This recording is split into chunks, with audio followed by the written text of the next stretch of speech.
Good morning, everyone. It is Thursday, January 21st, 2021. Time is 7:30 a.m. as always. Welcome to the Duron Coles Morning Show with your host, Duron Coles. Today, well, first and foremost, let's do it like that. Today, I want to talk about some different business strategies and exactly how they have come to fruition and how they have actually become viable strategies. But before that, I obviously have to briefly talk about the inauguration and the passing of the torch, as they would say. Yesterday, Joe Biden became the 46th president of the United States. Kamala Harris is now the vice president, and we start a new journey in the story of America's history. Like we talked about in the Time Illusions episode, America is not an old country. We don't have a 1,000 or 2,000 year history. In the essence of time, we are still a baby. So we're all writing that story together. So I wish Joseph Biden good luck, and I hope he delivers as well as he can on all the promises that he states he wants to do. All right. So from there, like I said, today's episode is going to be mainly, about the hype beast strategy and how that has come to fruition. You talk about the Supremes, the Fear of Gods, the Ferragamos, the Carmos de Garçons, the Versace's, those are also designer brands, and they sort of come at interchangeably is what I want to use as a word. So yes, there are definitely some what you would quote unquote call hype beast brands like Supreme and Fear of God, and Bape. But also in there, even though these aren't considered hype brands, they're considered designer brands. They still fall in the same category. The Versace's. You can't really use Louis in its own category.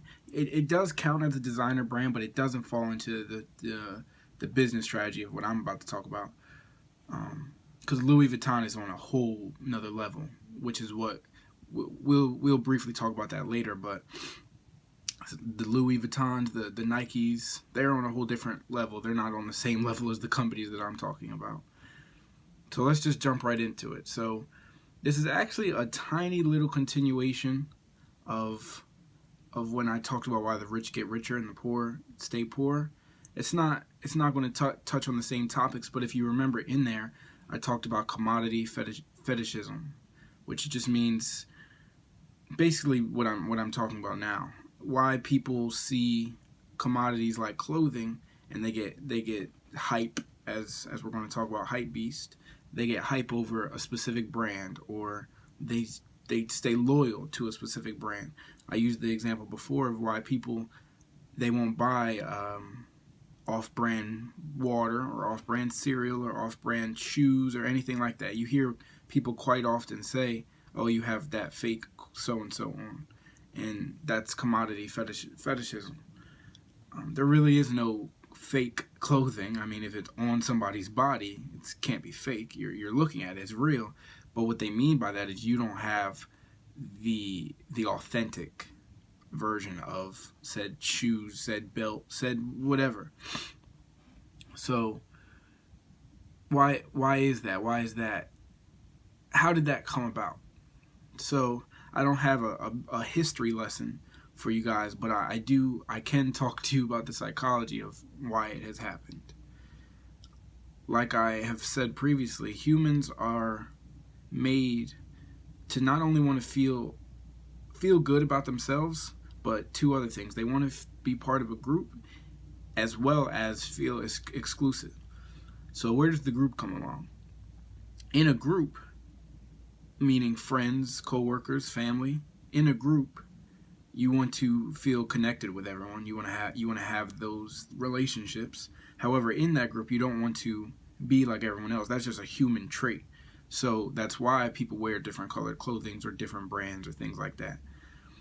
On top of that, in an American society, which is, I mean, it's said to be the richest in the world. So, I mean, that's arguable. I mean, we do have the richest people, but you know, like we talked about yesterday on the live show, the 1% keep going, but the 99% keep going down. So on top of being in the richest country in the world, but it's not even just an American thing, it's really a world thing. So I won't even just close it off to America. Let's just talk about the world. Being a part of a society, you want to stand out. So that's how people buy into these brands that are like the Versace's, that are like the Gucci's. We can even use a Gucci. That are like the Bathing Apes. Because if you can stand out in this group, you might have some type of seniority or some type of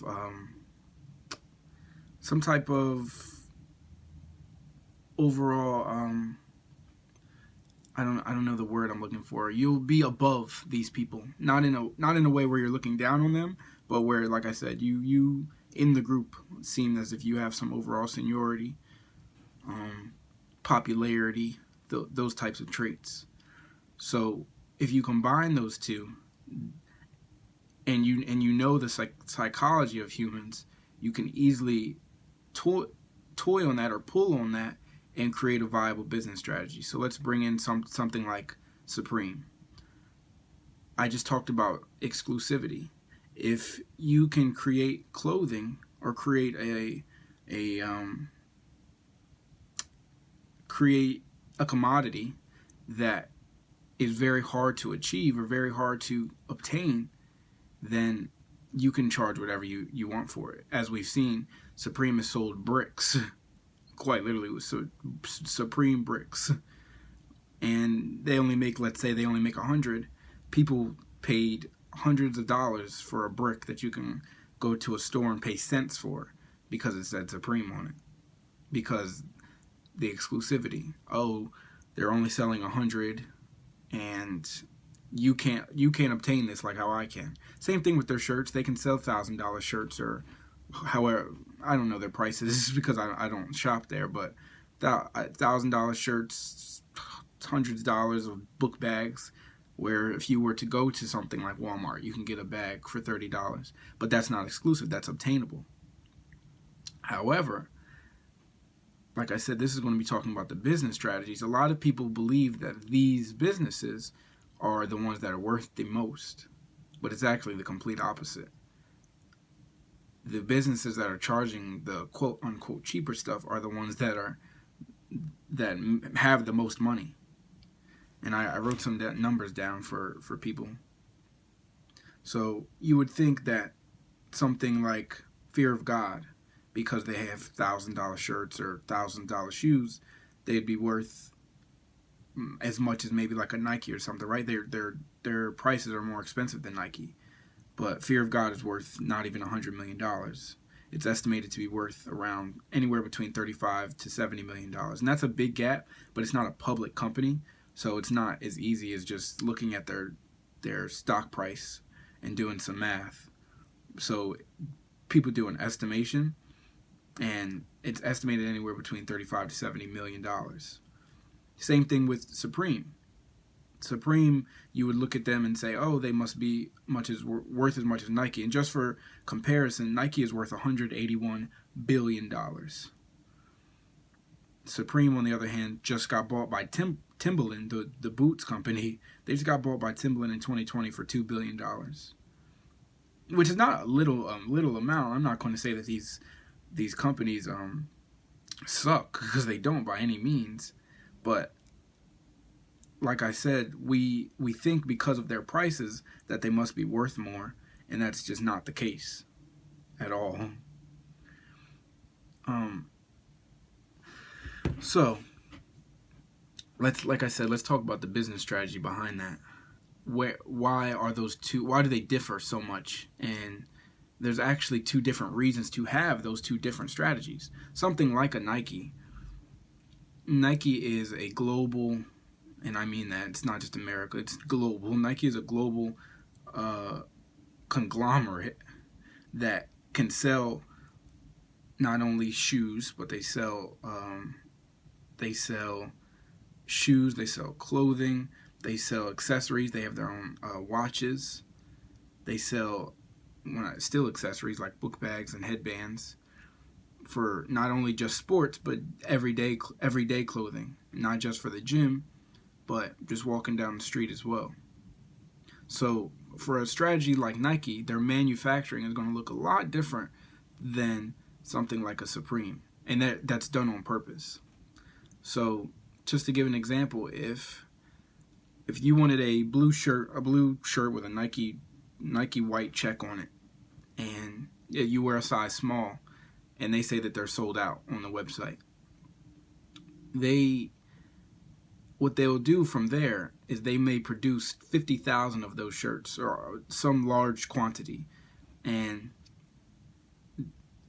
they may not be sold out in stores, because in their stores in, let's say you live in New York, their stores in California and Texas and Arkansas and all those places, their brick and mortar stores may have tons of those shirts, but they're not going to go to those stores, take it off the shelf and ship it to you. So those stores may be fine, but just so they can have extra shirts in their warehouse ready to ship, whether to their brick and mortar stores, or whether to your house because you ordered online, they might make a large quantity of those shirts, $50,000, $100,000, not dollars, but 50,000 shirts, 100,000 shirts, and keep that in stock. So now, not only do they have tons of those shirts ready to be ordered online, but if any of their stores across the United States or China or anywhere else, if they run out, they can ship to them as well. And that's having a global manufacturing strategy. But something like Supreme, for example, and let me actually go back, that has a huge cost to it. But the more you can manufacture, the less it costs. So if you, just to use numbers and scale up, if you make 1,000 shirts, it might cost you, for just to use numbers, it might cost like $5. If you make 10,000 shirts, you can reduce that $1,000 to, let's say, $3. And then it keeps on scaling up. And we all know this by doing bulk. If you ever go to order something online, it says, hey, if you order 10 of these, we can reduce your price to this. That's a bulk order. So that's a completely different business strategy. If the more you make and the more you order, supplies you order, the less it's going to cost you to make those shirts. And therefore, you can actually even sell them for less. So if Nike, for example, let's just say it cost them $2 or maybe $1 to make a shirt, per shirt, they can afford to sell $20 or $25 shirts because they're making their money back 25-fold. But something like Supreme, if Supreme's only making 100 shirts and they have these crazy designs on them, it might take them $40 to make one shirt. So if they're only making 100 and it's costing them $40 per shirt, that is, do the zeros, 3 zeros, we'll add the 4, that's $4,000. So they make more than just 100, and that's just for one shirt. It costs $4,000 just to make this one shirt, not the shoes and the bags and things. So to make your money back, you have to sell that shirt for at least $41. But because you're only making 100 and you want this to seem exclusive and seem unobtainable to average people, that is what makes you make the shirt $500. And you say, yo, they're only making 100 of these. That's why it costs $500. So once they run out, I can flip this for $1,000 or $1,500 or whatever the number you want to use, because they're not making these again. And that in itself is a business strategy. So let's go back to that same math.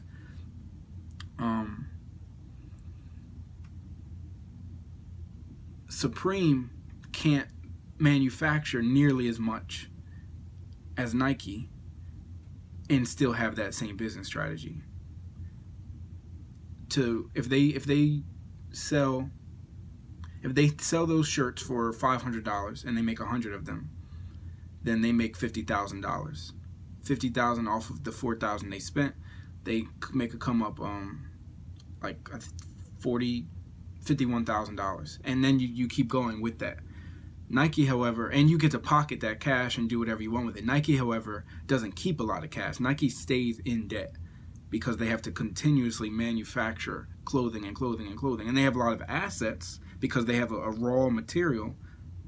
They have something in hand, but they stay in debt because they can't stop manufacturing clothes. If they ever stop, then they won't make money. So they continuously stay in debt. Whereas Supremes and the Fear of Gods, they can stop manufacturing whenever they want, and they still will have cash. They won't have the assets, but they will still have the cash. And they've set their companies up this way. If Nike said, "Oh, we want to switch business strategies," and stopped right now, they would crash. They would crash because they wouldn't be able to meet the quantity that their customers have. But they're obviously doing very well. To talk about them and their competition, and I didn't know the gap was this big until I was doing research. Like I said earlier, Nike is worth $181 billion. Adidas, who is obviously by many measures, many measures, their closest competition, Adidas is worth $16 billion.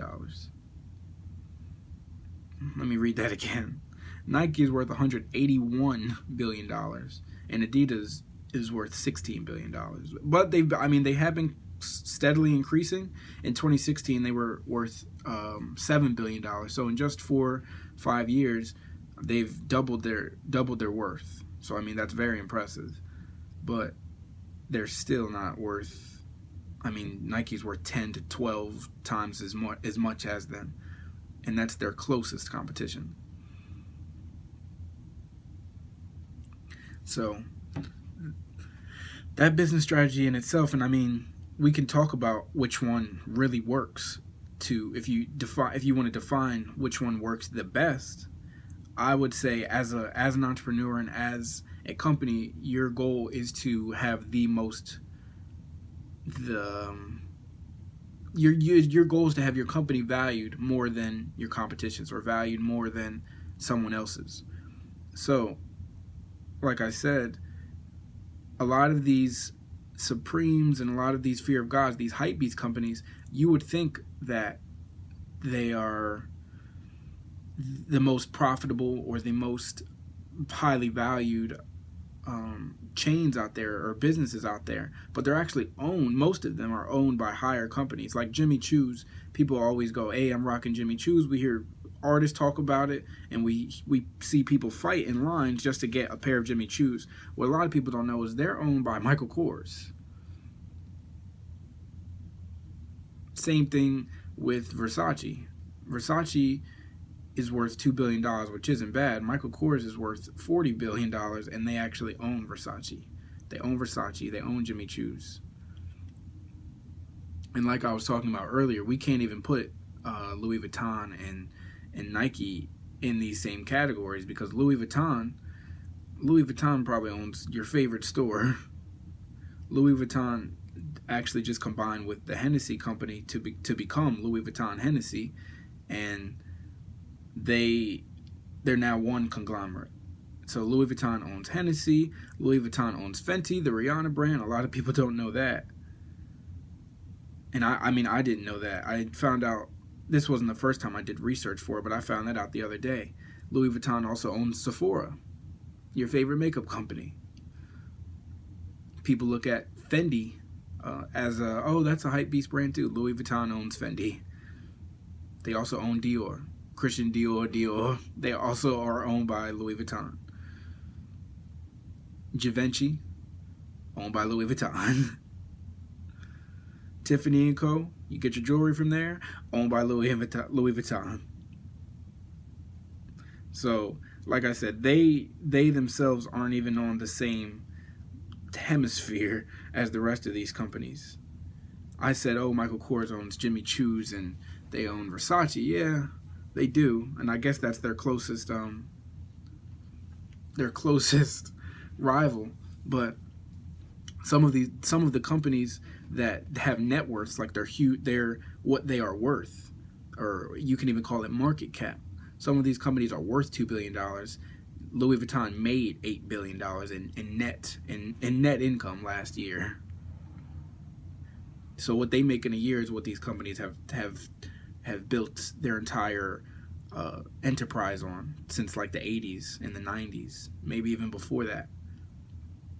And they've been working 30, 40, 50 years. Like, hey, I finally got this company to be worth as much as it is. That's what Louis Vuitton makes in a year. And you know why? Louis Vuitton doesn't just have the one strategy of oh, we're going to be an exclusive brand. They don't have that. They are what you call like a mixed brand, because they do have some things like that. Oh, we're not going to make this belt again. We're not going to make this bag again. But there are some items where you can continuously buy.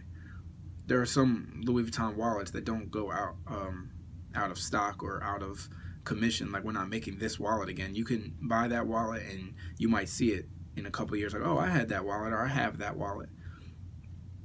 They don't just make one-time items only.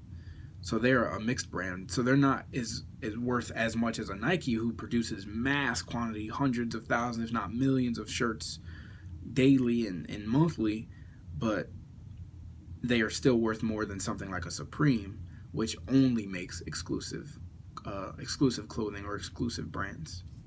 So, like I said, that's just one strategy. There's tons and tons and tons of business strategies, and the way that they are shaped, or the way that you go about them, is how your manufacturing will be shaped, your distribution will be shaped, your marketing will be shaped, because all of those go into business strategy. We might just think, oh, we might think that they're all separate, but they actually all tie in together. You can't market. The way that you market Nike is not the same way that you can market Versace, or the way you market Louis Vuitton or Gucci or whatever. You can all tell that they have different marketing strategies. And that goes with the stores that they go into. You can't market a, how do you want to say this? You can't market,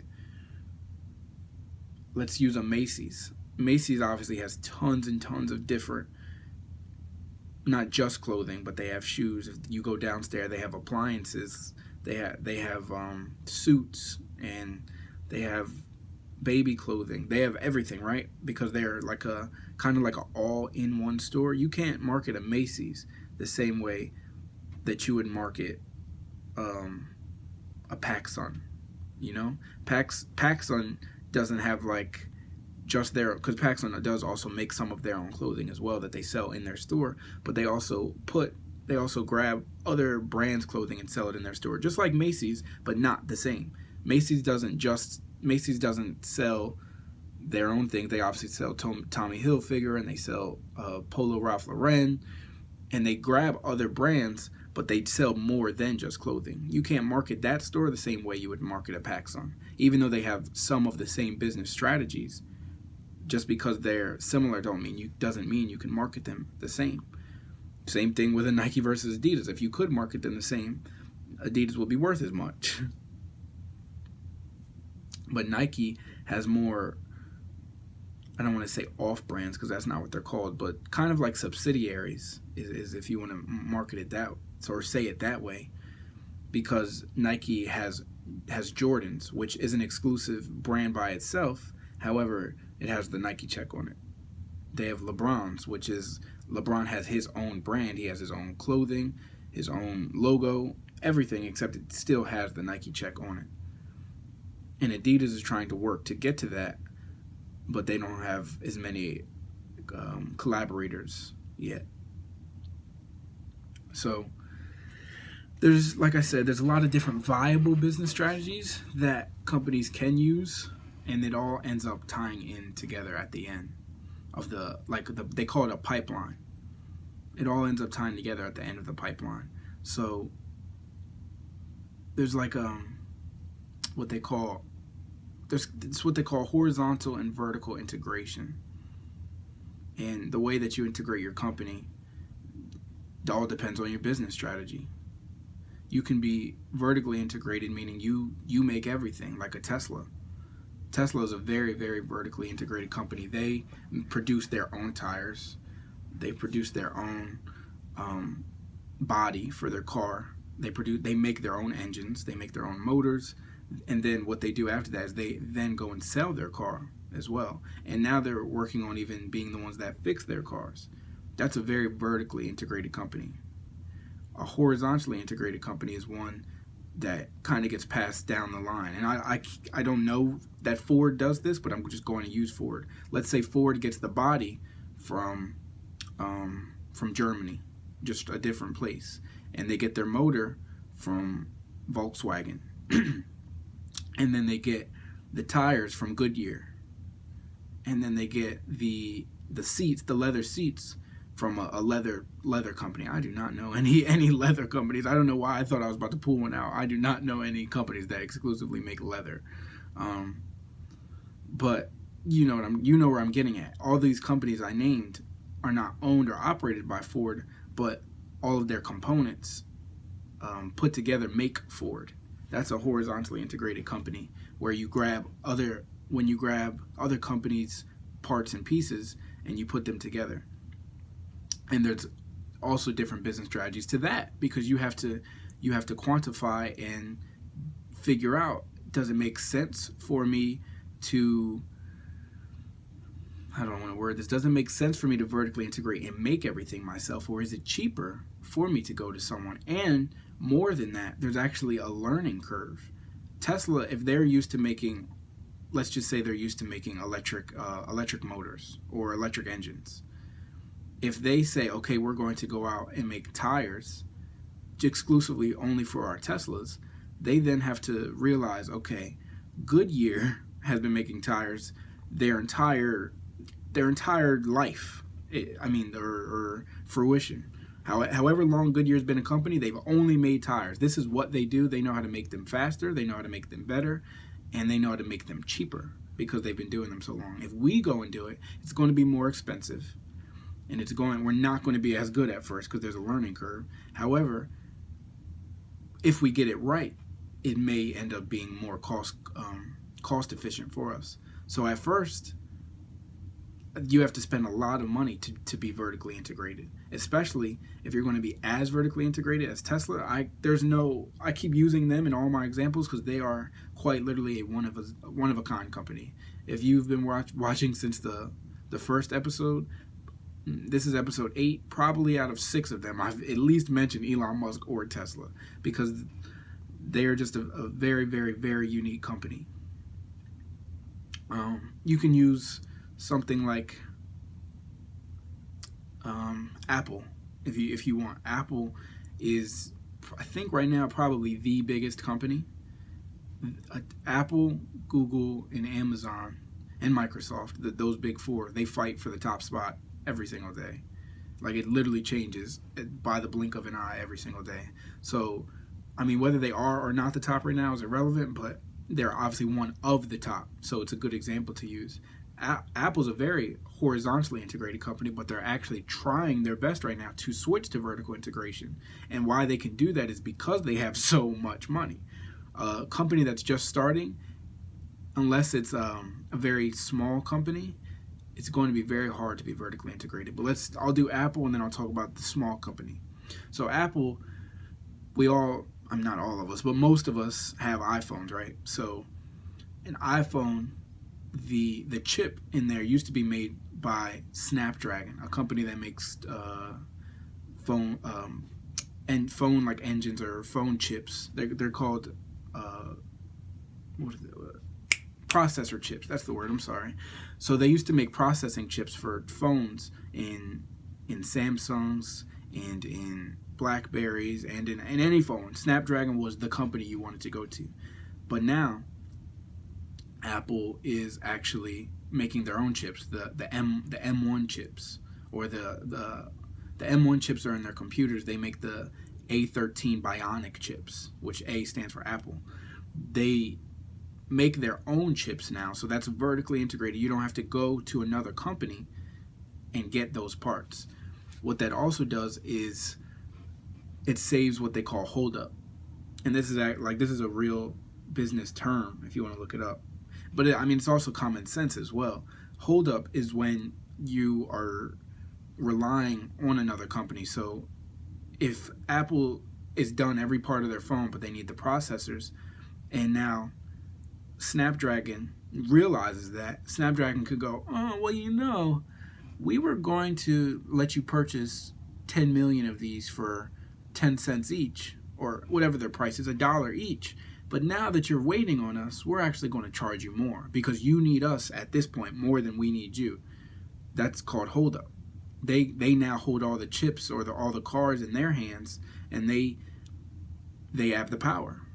If you become a vertically integrated company, things like that can't happen. So there's a lot of benefits to it, like we talked about being cost efficient, and now one is holdup. It reduces holdup for you to become vertically integrated. However, like I said, with a small company, it's very hard to become vertically integrated because you need a heap ton of cash to be able to do so.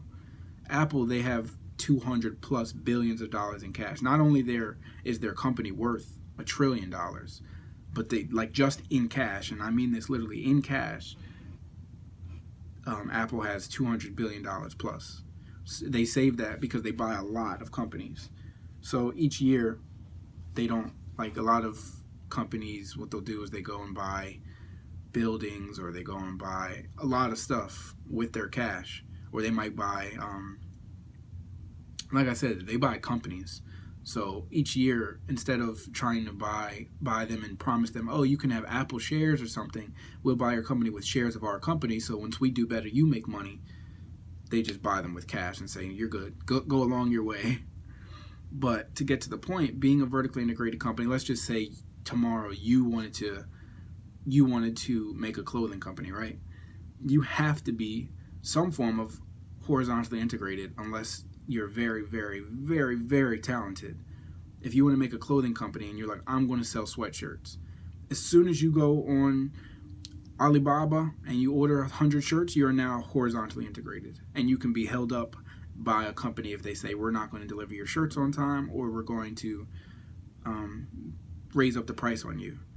If you're like, well, I don't want that to happen, I want to be completely vertically integrated, that means you have to sew and make a sweatshirt from scratch. And if you have the means to do so and the time to do so, go right ahead. But it's going to cost a lot to make that shirt from scratch, a lot of raw materials just to make one shirt, and then make your design on it as well, and then sell that shirt. As soon as you go on Shopify and you go and create a website because you need a platform to sell this on, you are now horizontally integrated. And if you say, you have to be horizontally integrated at some point, and that's okay. For example, you can use Amazon. Amazon's a $1 trillion company, and they still have to go and use other people. They use other companies to sell to get customers to come onto their website. Amazon does have exclusive, like they make their own toilet paper, or they make their own pencils. They have Amazon exclusives, but they still rely on a company like Avient or something that makes chargers to go on their website and get you to go to their website and buy a charger from them. And just for allowing them from being on the website, they might get $1 commission. Like, hey, you're using our website. So Amazon is horizontally integrated. It's not a bad thing. They're obviously a $1 trillion company. They know what they're doing. But they also have different strategies as well. Amazon hosts Amazon Web Services, which makes a lot of other companies horizontally integrated. Facebook uses Amazon Web Services to host their company, all their websites. WhatsApp, Facebook, Instagram, they use Amazon Web Services, so they're horizontally integrated. You have to choose which strategy is best for you. It's not a bad thing to be horizontally integrated. And like I said, being vertically integrated, if done right, can propel your company upwards like crazy. To go, like we said, to go back to Tesla over the last 3 years, their company has grown thousands of percentiles because they make their own tires, because they make their own cars. They also sell them exclusively. The one thing that's different, like I'll use Ford. Ford is kind of one of the first companies to be very vertically integrated. They started to make all their own components, and they started the assembly line, and they assembled them themselves too. What car manufacturers did before is they would send the car to each part of the country or the world where it needed to be done. So they might make the body in New York and then send it to Philadelphia to get the tires and send it to this place to get something else. And that was really slow. So what Ford did is he started the assembly line and made everything in-house right there, and they started pumping out cars very, very fast.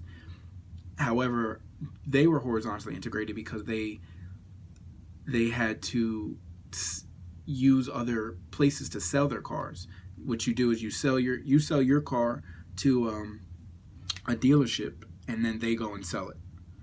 So that was their strategy. They had to use someone else to sell it. What Tesla's doing, which no other company is doing or has ever done, is they don't use dealerships.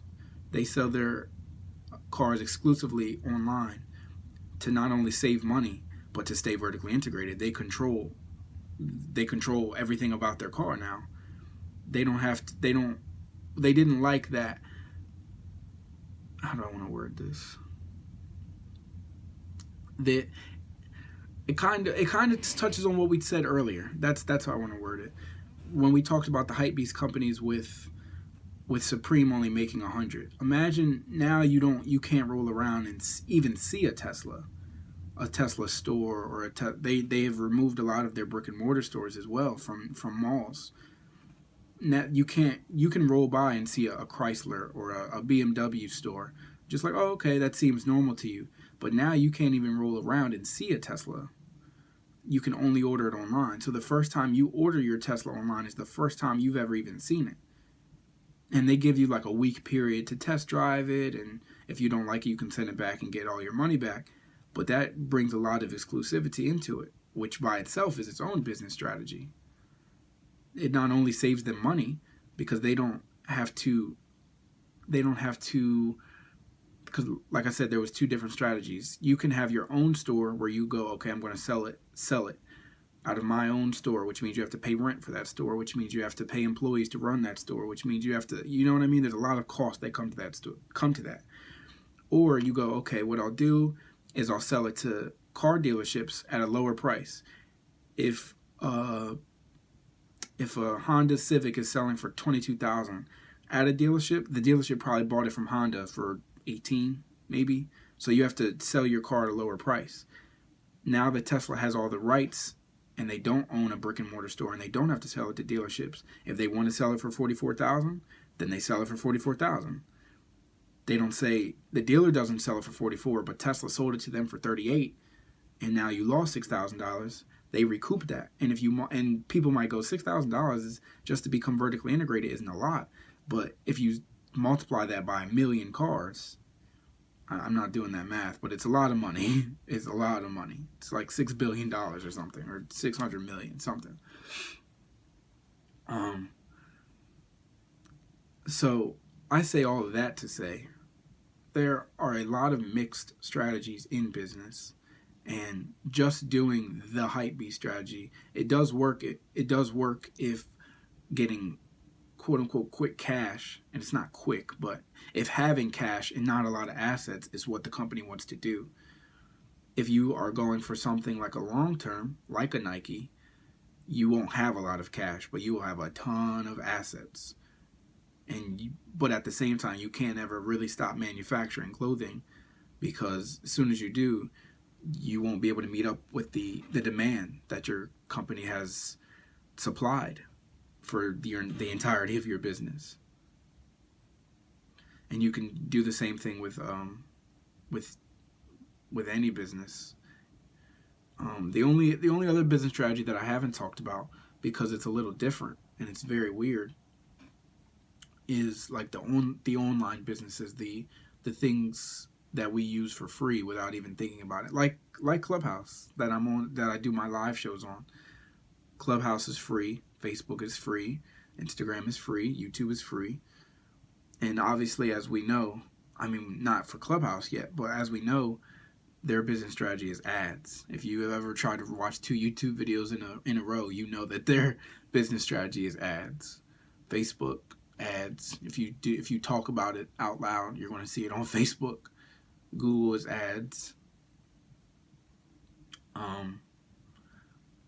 And that's obviously horizontal integration, like we just talked about, because really the ad companies have all the power right there, if you ask me. I mean, it's a give and take, because if an ad company is a small one, like your mom and pop plumbing shop or something, they can tell Google, oh well, I'm going to pay you this much.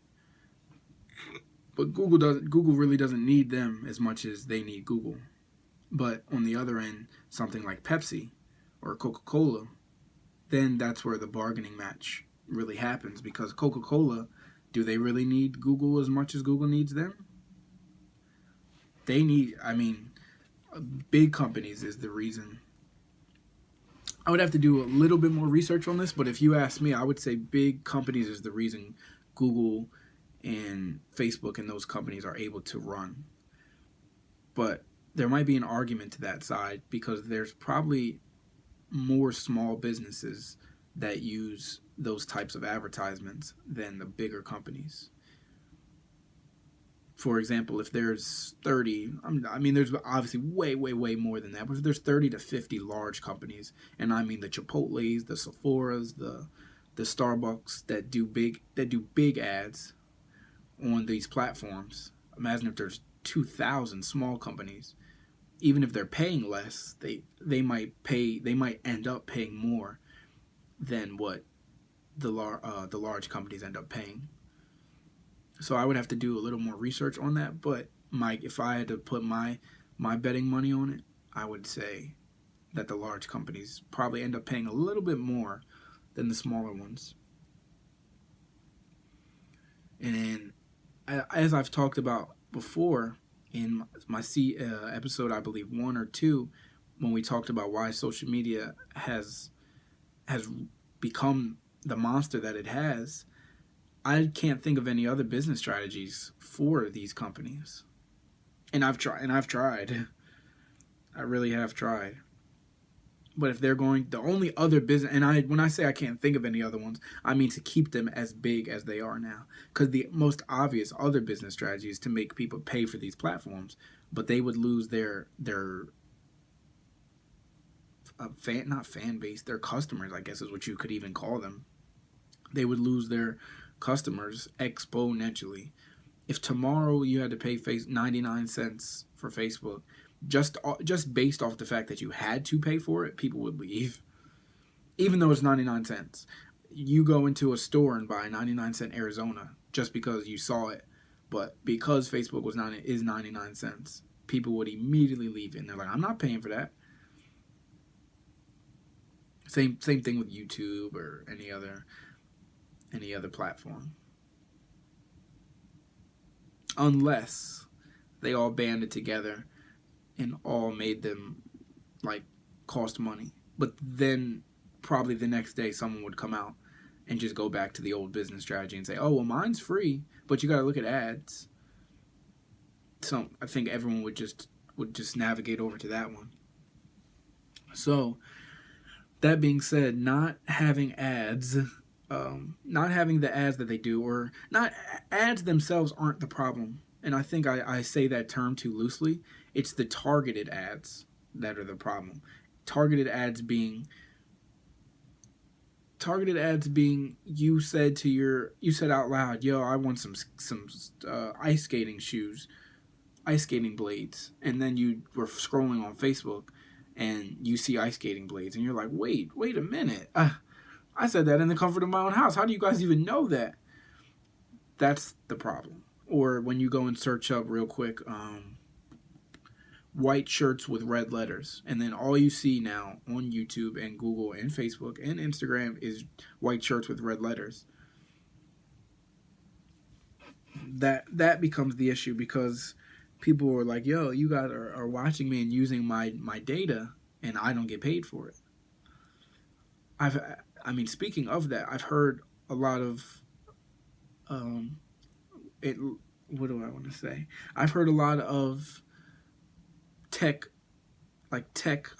tech or high top tech executives say that a really good strategy is actually to pay the people, and that way it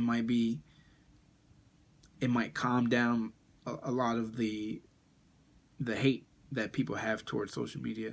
If you go and say, oh, every time that we use your data to market to 24-year-old college graduates that are black and from New Jersey, every time we do that, we'll pay you 10 cents. And maybe it'll add up, and you can opt in for that. But you'll get more ads, or you can have no ads, but you don't get paid. I heard one person say that that's a business strategy, and I don't know how well that would work. I really don't. The only other business strategy I can think of is and on top of that, and even before I talk about the business strategies, a lot of these companies, Facebook is, Google is, a lot of these companies are facing monopolization charges. I don't know if you want to call them charges, but it's illegal in the United States. It's illegal to monopolize one business, or to have perhaps to have preventative measures for people to get into your business is also illegal. So with Apple was charging more for people to get into the App Store. If they had similar apps to what Apple has, they were charging them more. So they paid a fine for that, because that's like preventative measures. I talked about previously that Google is under high scrutiny right now, and I think they are actually being investigated, because other video platforms are, once you go and Google cat videos, Google, since they own YouTube, they normally only show YouTube videos. And people are saying that that's a preventative measure, saying they're not allowing me to have market share, and they're keeping me out, which is monopolization, which is illegal. So same thing with Facebook. Every time some type of social media platform even comes about, before we hear about it, Facebook buys it, and they kind of tuck it away so that they don't have competition. And which, once again, is a preventative measure. So that's illegal. So a lot of these companies like Google and Facebook are being threatened of being broken up. I can't think of what company does this. I don't think it's the SEC, but there's and it's not a company. It's a branch of like the government. Like how we have the USDA and we have the Department of Education. We have those branches. It's a branch of the government that's threatening to break them up. And I can't remember which one it is. So that's my apologies, but I'll look it up after this, and I'll let you guys know. But all in all, this is these are just some type of different business strategies that companies go about doing. So just to wrap the show up and then get to the Q&A, we have 12 minutes left in the show. We talked about why the hype beast, how the hype beast community turned into a viable strategy, a viable business strategy, and how a lot of companies have either gone exclusively to being a hype beast brand and making exclusive content at a limited quantity, or a lot of companies such as Louis Vuitton, or even, you could even say Nike, because Nike has done that with their shoes. So a lot of other brands have done this as well. But specifically one like Louis Vuitton, they will make an exclusive purse that they only make 50 of, but at the same time, they might make a wallet where they sell out and then restock, sell out and then restock. Same thing, like I said, with Nike. They might make a shoe and they're like, yo, we're only making 100 of these, and they don't restock those. But we know they obviously they restocked the simple green shirt with a white Nike check on it. They restock those. We talked about horizontal and vertical integration and what that means and how it ties into business strategies and how they're all looped together. The way that you decide to integrate your company in the beginning kind of sets you up to how you're going to continue to do it. It's not impossible to switch later, as we've seen with Tesla, as we've seen with Apple. And Apple, I didn't even really touch on their computers. Very, very quickly, they used to be horizontally integrated with Intel. Intel is one of, if not the biggest processing chip maker in the history of man, actually. Intel is in most laptops, most desktop computers, and I mean they're everywhere. So it only made sense for Apple to go, hey, we'll give Intel an exclusive contract and they will make our processing chips. But Apple then was putting $1 billion a year in research and development to making their own chips. So when they got talented enough, they said, well, Intel, I'm sorry, after our contract ends, we don't need you anymore. So then they made their own chips. And it's arguable now that the Apple M1 chip, which is their first one, is actually stronger or better than the Intel chip. But as I just said, they have deep pockets to be able to do that. They threw $1 billion into research and development before they even made the chip, So that's why they were able to switch from horizontal integration to vertical integration.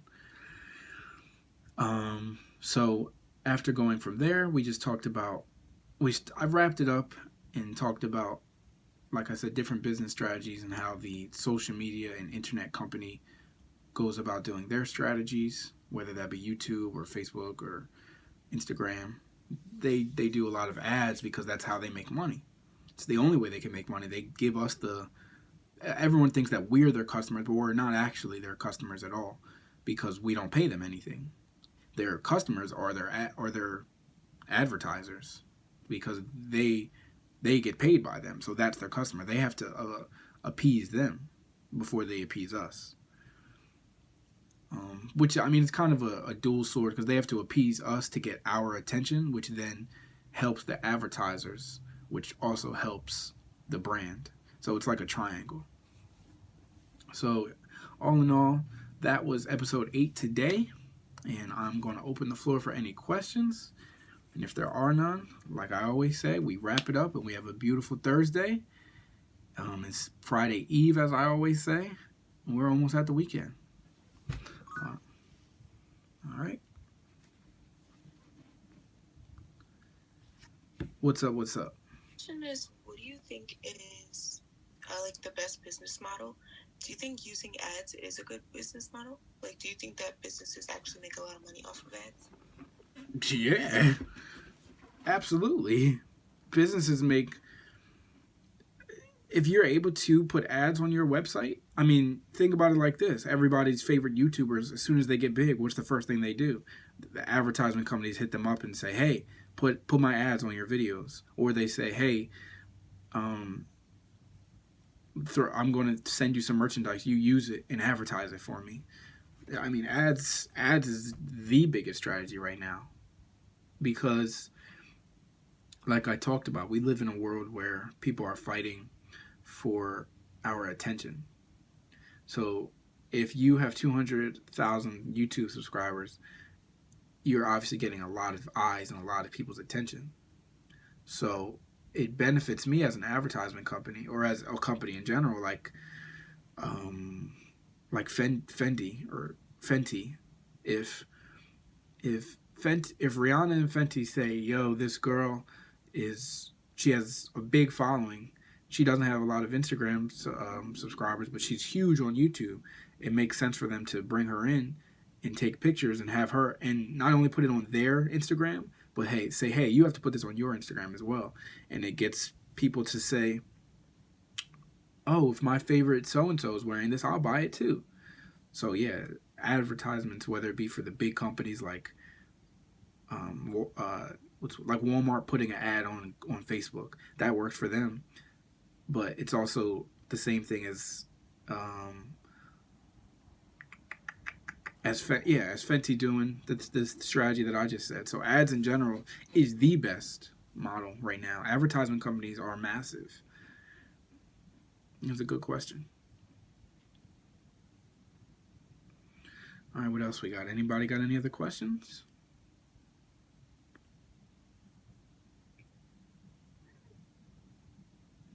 All right, if there's no other questions, we're going to end it here at 8:25. Like I said, this was episode 8, and I hope you guys all have a beautiful day. All right, I'll see you here tomorrow. Tomorrow's Free Talk Friday or Free Thinking Friday. I got to think of a good name for it, but on Fridays in general, I'm not going to do too much of business talk and stuff, because I do that during the week. So Fridays, I'm just going to talk about the crazy things that I watch YouTube videos on. All right. So I will see you guys here tomorrow.